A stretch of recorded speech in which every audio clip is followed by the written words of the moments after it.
Je suis Sabine Suarez-Thomas, je suis chercheuse en sciences de gestion et je travaille sur les liens entre la façon dont on gère les entreprises et la santé des personnes qui y travaillent. Et je suis présidente directrice générale d'un laboratoire de recherche qui s'appelle Weldon. Alors je suis venue présenter avec Florian Deberge qui est ergonome au sein de Prévalie, service de santé au travail de Toulouse. Nous sommes venus présenter les résultats d'un FACT, Fonds pour l'amélioration des conditions de travail, qui a été mené depuis la sortie du premier confinement Covid sur comment aider les dirigeants d'entreprise à se saisir conjointement des questions de gestion et des questions de santé à l'issue de la crise. Alors, lors de la conférence, on a présenté à la fois le cadre théorique, la méthodologie. Aussi, on a commencé par la commande du FACT, donc, qui est issu de l'Agence nationale pour l'amélioration des conditions de travail. Et puis ensuite, on a présenté les terrains sur lesquels on est intervenu.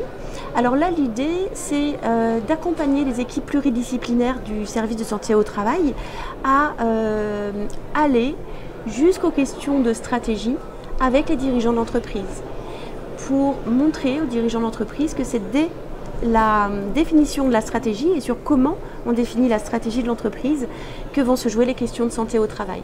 C'est pas simplement sur le terrain, c'est pas au pied d'une machine de production ou au chevet d'un malade que les questions de santé se jouent. Elles se jouent dès l'élaboration de la stratégie.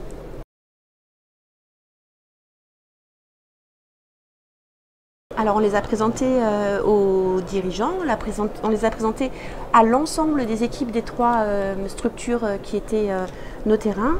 Et mon collègue Florian Deberge l'a présenté au comité opérationnel de Prévalie. Donc oui, c'est quelque chose qu'on diffuse largement et qui sera reproduit dans un guide donc, qui va sortir avant la fin de l'année, qu'on est en train de finir de rédiger, et une mini-série de 7 épisodes pour présenter à la fois la méthodologie, la légitimité des services de santé au travail, des SPSTI, et les résultats qu'on peut attendre de ce type d'approche. Alors le message que j'ai en particulier à faire passer, il pourrait être en deux parties. La première partie, c'est non, la dégradation de la santé au travail n'est pas une fatalité. On ne peut pas entendre des arguments du type c'est la concurrence, c'est la guerre économique, c'est l'augmentation des prix. Il y a moyen de faire autrement. Donc ça, c'est vraiment la première partie. Et la deuxième partie, c'est oui, n'hésitez surtout pas à vous rapprocher des services de santé au travail qui sont en train de se former et d'évoluer vers un accompagnement qui soit un accompagnement vraiment à la transformation des déterminants, donc à la stratégie. Et j'avais une autre idée. Les sciences de gestion sont bâties sur une pensée qui est très linéaire, avec une logique qui est très simplificatrice. Mais en fait, dans la vie, les choses ne se passent pas comme ça. Et il est vraiment urgent pour nous, gestionnaires, puisque moi, je suis donc chercheuse en sciences de gestion, j'ai été praticienne en sciences de gestion pendant longtemps.